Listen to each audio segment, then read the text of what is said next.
Texas Governor Greg Abbott stepping up to the microphone, giving us an update on this catastrophic situation in his state. Let's listen in. If the connection is unstable, we may need to move away from this. But for now, let's listen into the governor. Let's hear the latest from Central Texas.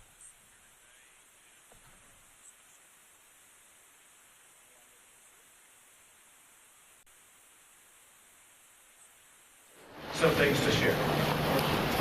First, what I have observed in this community over the past 24 hours is what I call quintessential Texas. When Texans face a challenge, we come together. We unite. And that's exactly what's happened over the past 24 to 40 hours in this community. Nothing more than extraordinary devastation. And the worst thing that could happen to this community fell upon them. They could have fallen apart. They could have fought against each other. But instead, they understand the importance of unity. That's what Texans do. That's what we will continue to do. Along those lines, something else to double down on what I said last time. We will be relentless in going after and ensuring that we locate every single person who's been a victim of this flooding event. We're not going to stop today or tomorrow. We will stop when the job is completed. Between now and whenever that day arrives when the job is completed, this is a 24/7 operation, day and night, because we know that we are looking for Texans and Americans, and we put them as our top priority. We will find every one of them. Additionally, I want to let you know that overnight there was an increase in storm damage and rainfall and flooding in other regions of the state of Texas that were in addition to the ones that were in the disaster declaration that I made yesterday.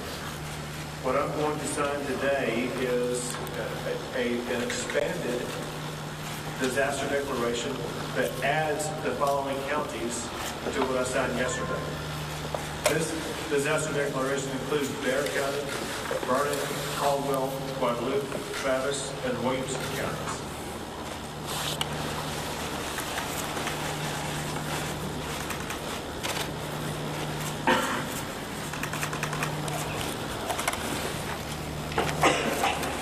We will continue to add counties as needed, as conditions either worsen or improve in counties across the state of Texas. We will ensure that every asset or resource the state has is going to be made available to every county that's the subject of this disaster declaration. Also, I've had the opportunity to visit not just with Secretary Noem, but other officials in the Trump administration. And we know that President Trump loves Texas, for one. He's deeply concerned about all the families who've been affected, but also knows about the magnitude of the devastation that we're suffering. And so what I'm about to sign now is going to be the first step in our process. This document is a request for a federal disaster declaration coming from the governor to seek the immediate and ongoing help of the federal government.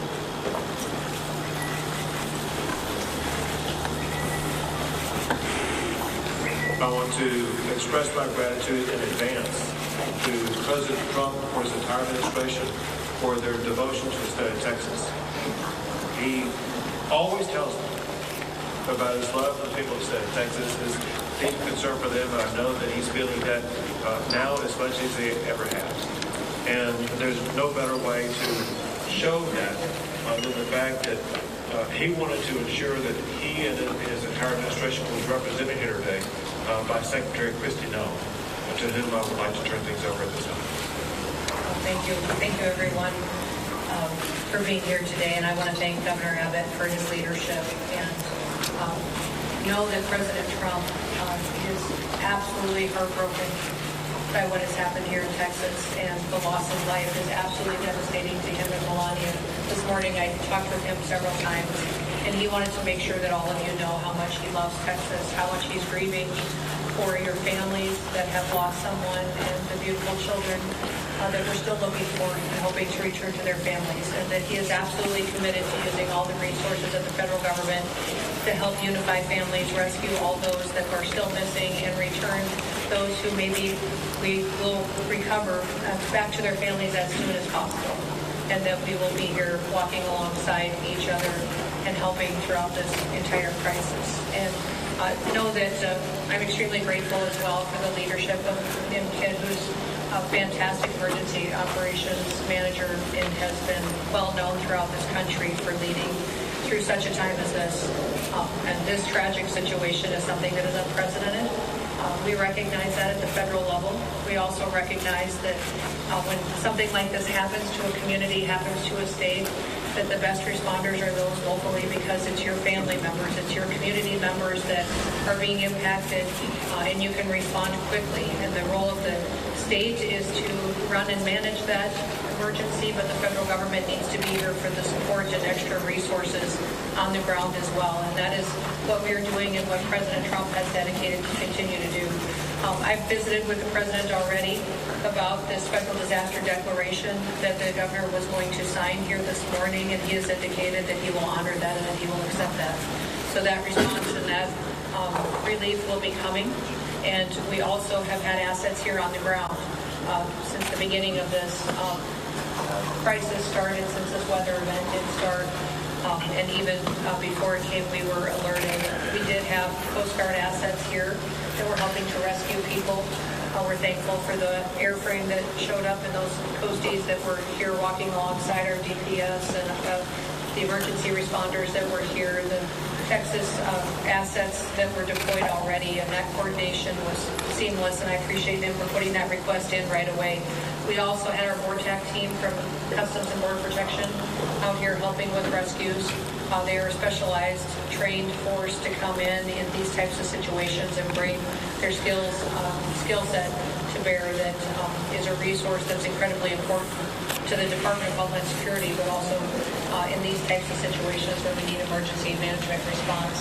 We also did have a CBP advisory interdiction specialist here that was helping with some coordination of air assets that has been present. And then we are looking at the other entities that are under the department and what can be utilized. And of course, FEMA is standing at an enhanced level right now, which means that they are plugged in to the State Operations Center. We are engaged, and then as this response goes forward, that their role will continue to be filled as it always is in these situations, and will be timely. Which means that they are plugged in to the State Operations Center. We are engaged, and then as this response goes forward, that their role will continue to be filled as it always is in these situations, and will be timely and responsive as to what the governor requests and what is needed here on the ground. I do know that the state of Texas is amazing in how it responds to disasters. Not every state is like that.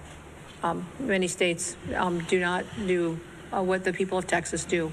And you are an example to the nation of getting through these difficult times, but also know that you're not alone, that you have the entire country's hearts and are with you and are walking alongside you. And at the department, we will continue to bring more resources. We just, at the request of a previous conversation less than an hour ago, in visiting with him and with the governor, requested more fixed-wing aircraft from Coast Guard to come and help us, making sure that we're going out and locating individuals as fast as possible that we know are still missing, and that we also will send more airframe as far as helicopters that have the ability to come in, and some will be equipped, and the fixed wings with thermals so they can continue to work all night long. Some of the assets that other agencies may offer don't have that kind of equipment, but the Coast Guard does have it, and so that will be deployed so that the search and rescue efforts don't stop even when it does get dark at night. We'll continue to stay engaged, and I'll be here. I'm going to go up to the camp, Mystic, and I'm going to go around town and spend some time here today and make sure that when I am calling and talking to the president throughout the day, that he has timely information, and that the requests that are coming here from the leadership on the ground are met immediately, and that we can take care of these families and take care of these folks right away. We do know the number one priority now is people. is making sure we're finding people as fast as possible, and we're returning them to their families. And then also, throughout the process, we'll get into what damage was done to public infrastructure, what may have been done to, I know we have 1,800 people that are still without power. What I understand is people still have water, but we do have damage to bridges and to roads. Thankfully, dams held.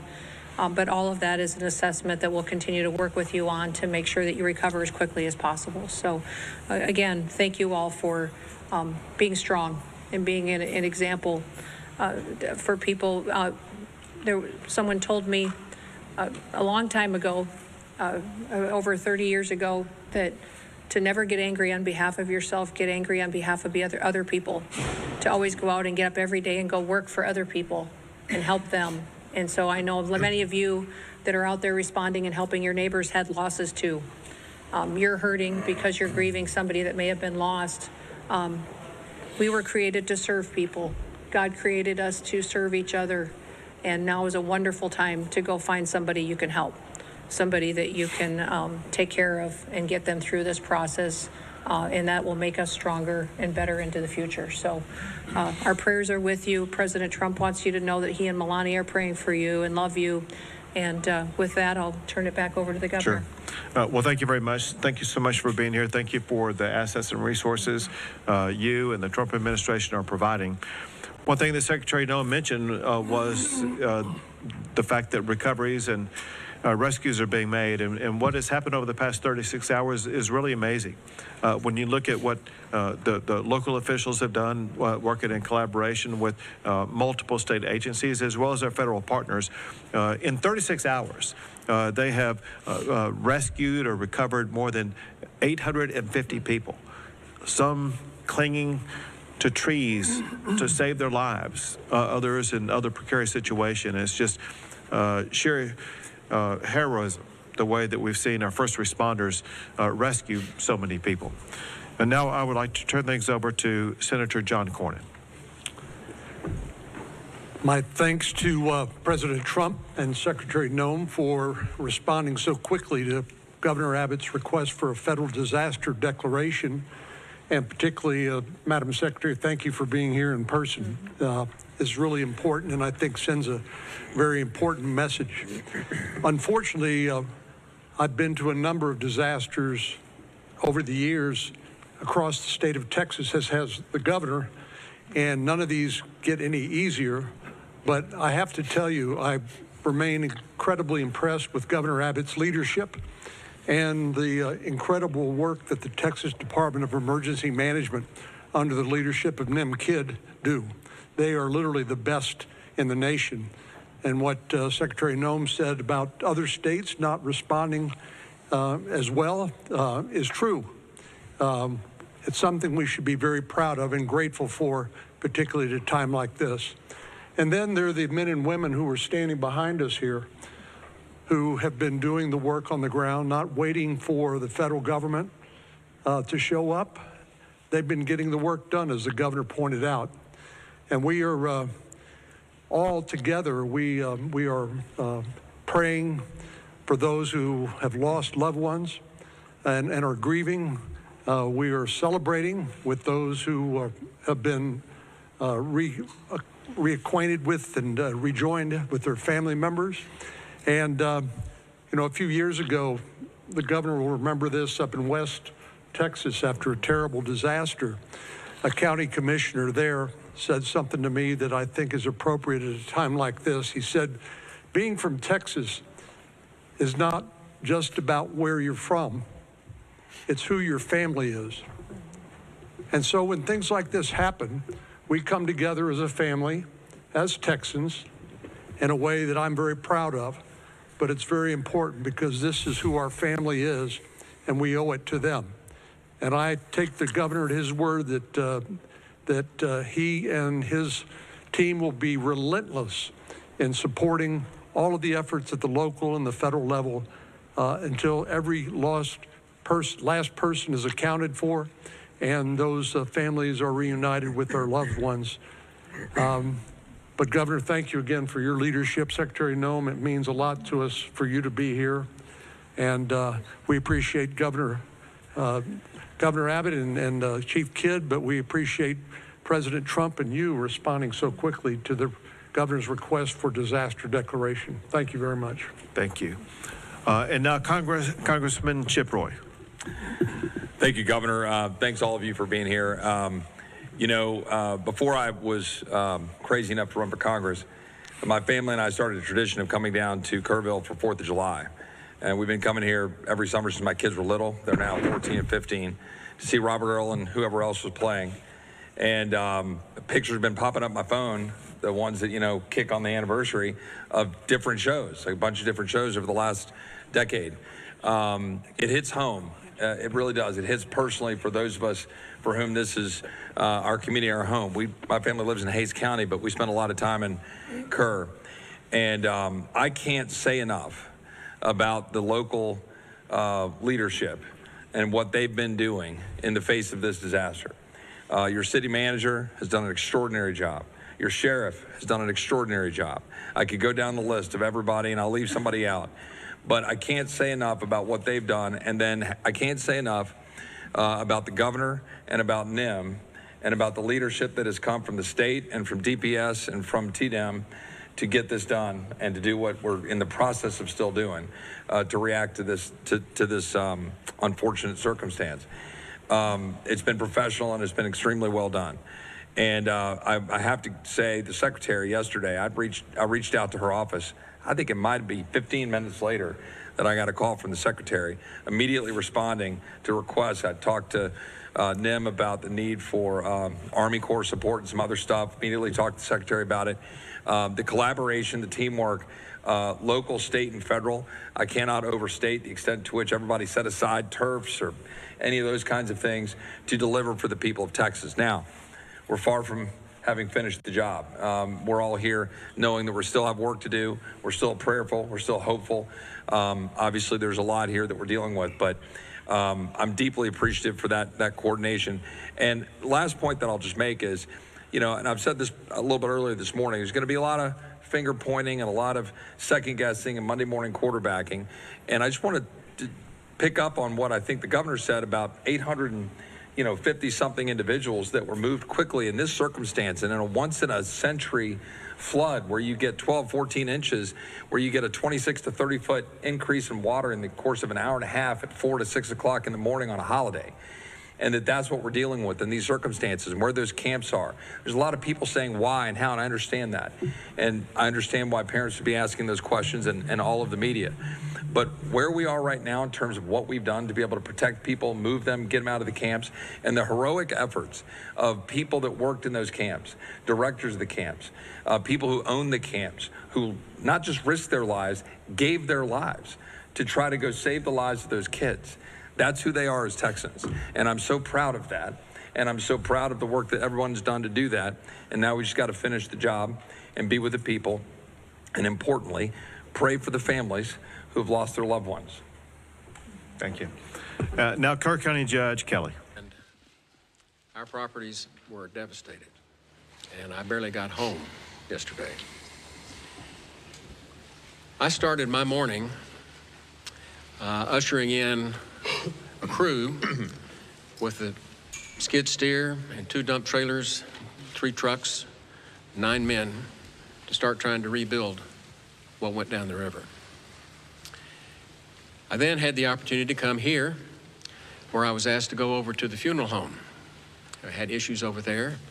I am a 50-year lawyer and a mediator and arbitrator, and we had some issues that needed attention. And I got to see firsthand many of the body bags, and it breaks my heart. And coming back from that, we had an opportunity to go on a helicopter ride with the senator and the mayor and inspect the devastation. We flew all the way up the South Fork, all the way to Criders. And you can see what's happened, and it's going to be a long time before we're ever going to be able to clean it up, much less rebuild it. But there's nothing on the other side of Criders. It's just hill country. And we didn't know We know we get rains. We know the river rises. But nobody saw this coming. And what I really have to report to you is it was a godsend to be able to get out of the helicopter, walk back into this building, and sit down with these people and cooperate, arm in arm, hand in hand, to do the best we can to work the process. The rescue has gone as well as can be expected. It's getting time now for the recovery. And that's going to be a long, toilsome task for us. And what I would reiterate that I've heard others say is as long as we stay together, we'll get this done. Thank you. Thank you very much. And now, Mayor Herring. I want to start off by saying thank you on behalf of the city of Kerrville and our 25,000 citizens. I want to say thank you to the federal government, the state government, county government. You know, as I look around the room in the Emergency Operations Center, I don't see different agencies from the state, the federal, the county. I see one team working together. It's important for our community to know it's one team. We will rescue those in peril, and we will find those who are lost. I continue to ask everyone who sees this today to pray for Kerrville and Kerr County. We need your prayers. And thank God we have the help of the federal government and the state government in this horrible, horrible crisis. Thank God for our country, and thank God for all the help we are receiving today. Thank you. Now, TDM Chief Nemkid. Thank you, Governor. My heart breaks. It's broken for those families that have lost their loved ones, and that fuels our drive to continue to search for them, and we will not stop until we find every one of them. I have to start by thanking our local first responders. Those men and women on the streets live here, they work here, their families are here, yet they got on the truck and they got in the car and they got in the ambulance and they went out and they did everything they could to save their neighbors. You also have volunteers all over this county that do the job for free, that were out there working to save lives, many times putting their own lives and their property at risk. Our state partners have been phenomenal, nothing short. Madam Secretary, your federal team has been nothing short of remarkable and impressive. I'm grateful for that. Every time I've reached out to you or your staff or Acting Administrator Richardson or the Acting Regional Administrator, I don't think the phone has rang twice before you've answered. Thank you for doing that. Thank you for being here with us. Life safety continues to be our #1 priority. We will continue the search until all those that are missing are found. We will start cleanup and property damage assessments as soon as possible. Our teams from FEMA have been in the State Emergency Operations Center since before we started operating on this event. They are exactly where we need them to be, doing exactly what we need them to be doing. Our Border Patrol partners have been here, and I'm so grateful for the U.S. Coast Guard. Acting Administrator Richardson and Regional Administrator Stoller have been great partners to us. We continue to work forward. And if I may, I'd just like to run across a few more of the numbers.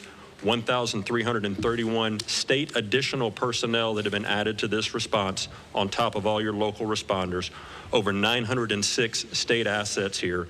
That's 125 from our agency, 172 from the Urban Search and Rescue Team at Texas Task Force 1, over 160 from the Department of Public Safety, over 250 from the Texas Department of Transportation, 170 from the Texas Wildlife Department, Military Department 136, and the A&M Forest Service here with 115, and almost 190 people on the health and medical side. Governor, our team stands ready to assist this community. Thank you very much. One last thing, and that is, there is a word that's been the most common word that's been spoken over the past 36 hours, and that is the word prayer. It's been repeated by the people who are watching this as we speak right now. It's repeated often on social media, through phone calls, through texts. And those prayers are answered in so many ways. Answered by that child who was being swept down the river and happened to find a tree to cling on and was able to continue with uncommon strength to be able to remain clinging to that tree until a helicopter was able to descend upon her and lift her out of that harrowing situation. It could have been the reason why water stopped rising into a home or a cabin or something that would have caused an entire building to float away.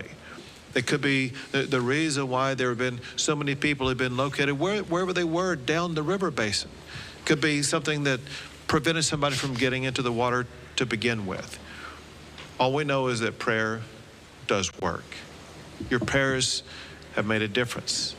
We ask for continued prayers as we continue our efforts to locate everybody who's been affected by this.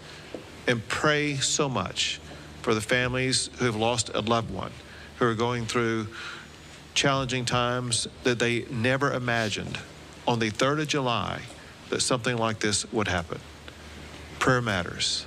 And we thank God Almighty. God has blessed Texas and will continue to bless our great state. We'll take a few questions. Have the numbers changed? 27 dead and 27 missing from Camp Mystic. Sure. What I can tell you is there's still 27 missing. We have recovered some additional bodies at this time. We're trying to identify at this time. What I can tell you, an update, there's 32 deceased. 18 of those are adults and 14 are children. 5 of the adults remain unidentified and 3 children remain unidentified. We're still working on that this time. As I said earlier this morning, the numbers are going to continue to change. They're going to continue to change till we're done. It's been a very good day as far as being out there and being able to do some things, and we've got a lot done. Chief, early on there was a lot of conflicting information about the search, about the number of fatalities, the missing, even a lot of families and parents were rightfully concerned and more importantly confused about all this information. We just heard the judge refer to this as a shift from rescue to recovery. Can you clarify what that means? Are we talking about these missing people no longer believed to be alive? You'll need the judge to answer that piece. Our state assets and local partners are continuing to search for live victims. Is there any indication that there are still people out there alive? Any evidence? History would tell us that after a certain time period, those chances diminish. And we can talk about all of the numbers and the metrics on that. Our hope and prayer is that there are still people alive that are out there, and we are still actively searching for them, and we will continue. And listen, that will turn into recovery at some point, and none of us want to put a time period on that right now. But when you talk to the men and women that are up there in those helicopters and out in those boats and walking the ground, they're looking for live people right now and doing everything they can to continue this search as fast as possible. And Judge, just a moment to clarify, because we want to be very clear with especially families and parents that are watching this. What makes you feel like this has gone from rescue to potential recovery? Because there is a difference. We will eventually get to the recovery. 2 more questions. Well, we're going to do more than 2 more questions. I want to say this. My instruction to every state agency involved in this is to assume everybody who is missing is alive. And there's a need for speed. Not just every hour, every minute counts, which is why there's people in the air, people in the water, people on the ground right now, because they're looking to save every last life, and we will not give up that effort. 2 more questions. Why was the National Weather Service not pinging their phones before 7 o'clock this day of 4th of July? And either federal people can answer that maybe for us. I got updates at 7 o'clock. First one I heard. And I've heard updates throughout the week, but not before 7 o'clock in the morning. Wasn't that a fundamental failure of the federal government's responsibility to keep us safe? Well, you know, my background is before I was in the secretary position here under the Trump administration, I was governor of South Dakota and served in Congress for 8 years before I was governor. And so I will tell you that for decades, for years, everybody knows that the weather is extremely difficult to predict, but also that the National Weather Service over the years at times has done well, and at times we have all wanted more time and more warning and more alerts and more notification. That is something, and one of the reasons that when President Trump took office, that he said he wanted to fix, and is currently upgrading the technology. And the National Weather Service has indicated that with that and NOAA, that we needed to renew this ancient system that has been left in place with the federal government for many, many years. And that is the reforms that are ongoing there. The timeline that I have, I don't oversee the National Weather Service. That's not under my department. But the timeline that I did receive from them was that the notifications started to look at its expansion for its limited flood impacts area that started on July 3rd at 1:18 p.m. The flood watch was issued. Although it was moderate, it wasn't to the extremes that it was, that when the system came over the area that it stalled, it was much more water, much like I think we experienced during Harvey. Exactly. The same type of system that was unpredictable in the way that it reacted and the way that it stopped right here and dumped unprecedented amounts of rain that caused a flooding event like this. They continued to elevate and up their notifications. You know, when your notification hit your phone, sir, I'm sorry, I can't speak to when that is, but I do carry your concerns back to the federal government and to President Trump, and we will do all we can to fix those kinds of things that may have felt like a failure to you and to your community members. But we know that everybody wants more warning time, and that's why we're working to upgrade the technologies that have been neglected by far too long to make sure that families have as much advanced notice as possible. But one more question, folks. Can you please speak to the search efforts and where that's happening and what the challenges are? Question was search efforts. Where it's happening, challenges, what it's looking like. Yeah, the entire river is being searched from the northernmost impact all the way as we run down. You have assets in the air that are still doing searches. You have boats that are in the water doing searches, and you have ground crews doing searches. As the water recedes, new areas being uncovered and searched, and you have human and canine that are working those banks and will continue. It's a grid situation where we've got maps in there in the EOC where you can see what group is assigned to what area and reporting back to command if they find or if they continue to clear. And that process is going to keep going. We are not stopping until we find everyone that's missing. Great, thank you, everyone. That's all we got time for. Go ahead. As far as the resources people who are trying to recover, we have FEMA, we have the state. What can people depend on from the federal government and the state government in this time of need? And there's a lot of that. well, as in every emergency situation, the local emergency responders put together what the request is through the state, and the state coordinates all of the response and what assets may be necessary and makes a request to us. So now that the governor has already requested this federal disaster declaration, they will start to tell us what the needs are, and the federal government will do all that we can to support. And will there be direct assistance? Well, there already has been direct assistance. I mean, when you look at having Coast Guard assets here on the ground, we just requested more assets to be here, Border Patrol here. If there's more individuals and federal law enforcement officers, if we need, you know, any assets that I may have under my purview, I've made available to Noem, and so he knows that if he needs something, it'll be here. Great, thank you, everyone. Appreciate it. Thank you, folks. DHS Secretary Kristi Noem, Texas Governor Greg Abbott, and many more emergency officials giving an update.